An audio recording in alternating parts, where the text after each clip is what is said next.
Hi, Michael Yardney here with our weekly Rich Habits, Poor Habits video webcast. Hi, Tom in the United States. Hi, Michael in Australia. And I just wanted to say, Tom, how pleased I am at how well our book, Rich Habits, Poor Habits, is going, because it's actually created quite a lot of interest. It's combined my study of the 2,000 people that I have mentored over the last 10 years and your study, and it's creating quite a wave, isn't it? Yeah, I really think that that book provides so much information. It's really one-stop shopping, you know, Michael? It is. So if you haven't had a chance to get it yet, richhabitspoorhabits.com, and you can get the hard copy or you can get the digital copy on Google Play or Apple or Amazon. But today, Tom, I want to discuss an important topic as a parent, and this is really important for anyone who is a parent or who wants to become a parent, or I guess, Tom, anyone who's even got a parent, because it's what will your child be like? Will they be rich? Will they be poor? And how important our parents are in our habits, our rich habits, Tom. Yeah, and you know, I have so many studies on this, Michael. And one of the studies, I think were 50,000 people in the study, 50,000 parents, and or 50,000 individuals. And what they found out was that these individuals had picked up the vast majority of their habits by age 9. So parents have an incredible influence over their kids, whether they know it or not. I mean, what happens up until age 9? Well, who are the kids with? They're with the parents most of the time, and they're just starting out in school. So they're picking up most of the habits from the parents, some of them from school, but most of them from the parents. Well, it's interesting because we often speak about mentors, Tom, and for us as adults, but as a child, who is your mentor? As you correctly say, it's your parents. And it's interesting because at my seminars, Tom, I ask people who has noticed as they get older, they become more like their parents. And a few people put up their hands. So then I say, well, actually, who's noticed that your spouse, your life partner, has become more like their parents as they get older? And they all laugh and giggle and they put up their hands because it's true. We become more like them. I guess apple doesn't fall far from the tree. So how do we influence future generations' wealth? And it's not by transferring money from the rich to the poor, as some of the websites and some of the social media commentators are saying. It's really by instilling good habits in our children, isn't it, Tom? It is, and this is, you know, why I harp on this so much. I think that parents don't recognize how critical they are in the success of their children when their children grow up and become adults. They don't realize that their kids are watching them. And what's interesting is there's physiology behind this, Michael. There's something called mirror neurons. The mirror neurons exist up until about the age of 7 or 8. They're there for a purpose. They never fully go away, but they're abundant in kids. And the purpose for those mirror neurons is so that kids can emulate their parents for expressly so that they can, it's a survival mechanism. If they're doing what their parents are doing, they're probably going to survive. That makes sense. So what message do you think the average parent is giving their children about money? That's the problem. I don't think they're giving them any message.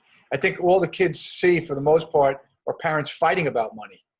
So kids have a negative emotional connection to money by virtue of the fact that most people aren't rich. They're either stuck in the middle class, or they're, you know, poor, or they're, you know, in the lower middle class.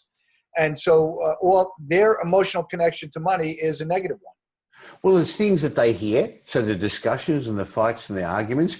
And to be honest, I grew up hearing a lot about arguments and fights. My parents could never make the money budget at the end of the month, and it wasn't my mother's fault, but my father was very cross with that. And that gave me a lot of, when I was young, negative thoughts about money.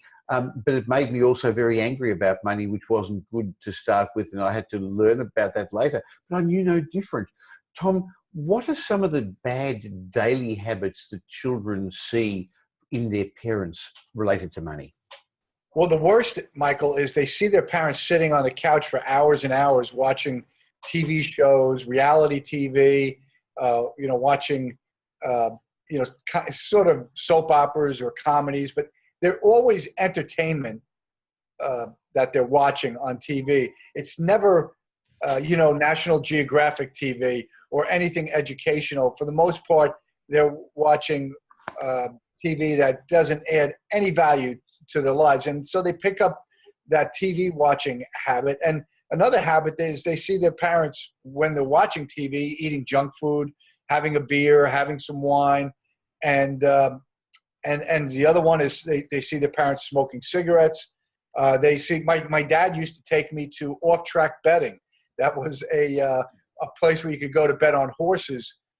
And he wasn't a big gambler, but it stuck with me. I must have gone about 100 times with my dad. Oh, we got to stop by here. And we'd go to off-track betting, and I'd see all these people smoking cigars or cigarettes, betting their money, throwing their money away, basically. And I thought, well, that's normal. Of course you do, because you've got nothing else to compare it with. And I think this goes back to a lot of the things you found in your general study of the rich habits and the poor habits that you describe in your excellent books. And then we've got in our joint book, Rich Habits, Poor Habits, things like that the wealthy know their credit score while the poor don't. Things like the poor play the lottery while the wealthy don't. The poor see the lottery, I guess, as their way out, as you said, or betting as their way out of the rat race.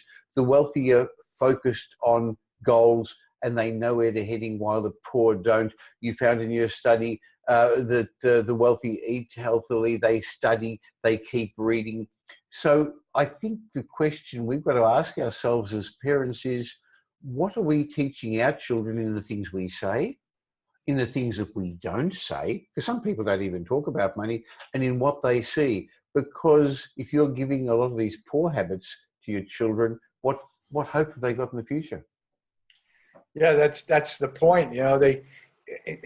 Parents are often the only shot any of us have at having a mentor in life. Finding mentors are hard to come by, Michael. I'm very blessed because my son found a mentor at work, and as a result, he's doing really well.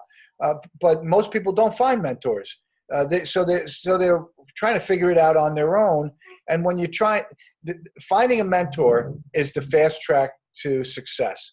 So if parents, take up the role of being a success mentor to the kids, they're way ahead. They're putting their kids way ahead of like 95% of the competition. So is it too late if I'm a parent watching this video and maybe I haven't discussed these things or shown the right habits? Is it too late?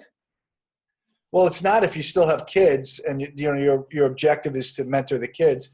It's never too late. I mean, your kids are constantly watching what you do. It doesn't stop at any particular age. I mean, I can tell you that until the kids actually leave the house, leave the nest, they're under your influence and they're watching everything that you do.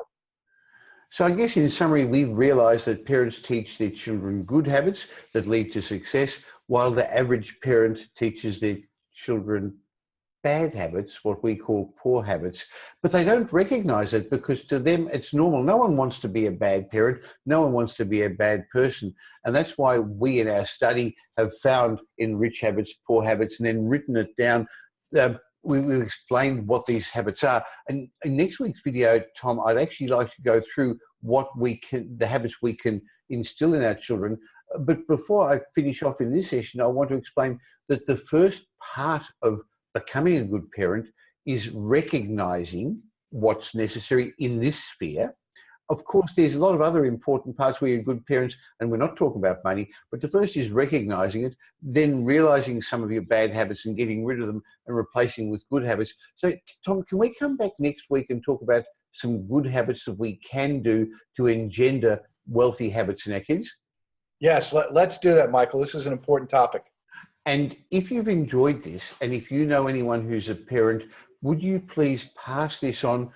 Click the like button if you're watching it on Facebook. If you got it from Twitter, if you're seeing it in our blogs, please forward it as well. Pass this forward because you're going to then be starting one of the good habits, which is that of gratitude, helping Tom and me, and one of passing it forward. So look forward to seeing you next week, Tom. Thanks, Michael.